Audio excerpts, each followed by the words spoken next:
সালাম আলাইকুম ওয়া রাহমাতুল্লাহ। যারা ভিডিও দেখছেন, এখন রমজান মাস, আজকে রোজার প্রথম দিন। অনেকেই ডায়াবেটিস আছে।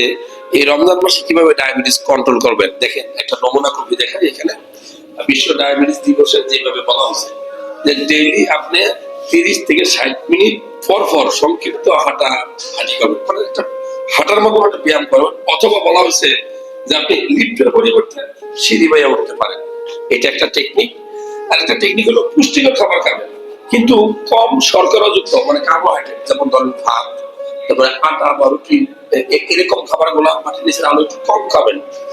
কর্মক্ষেত্রে মানসিক চাপ নিয়ন্ত্রণ, মানে আপনার দৈনন্দিন জীবনে যে প্রেশার, মানসিক একটা টেনশন, হতাশা, এগুলা ঝেড়ে ফেলার চেষ্টা করবেন। এছাড়া পর্যাপ্ত পরিমাণে পানি পান করবেন। এখন রোজার সময় কিভাবে খাবেন আমি বলবো যে সেই ঠিক পূর্ব মুহূর্তে আপনি পানিটা খেয়ে নেবেন।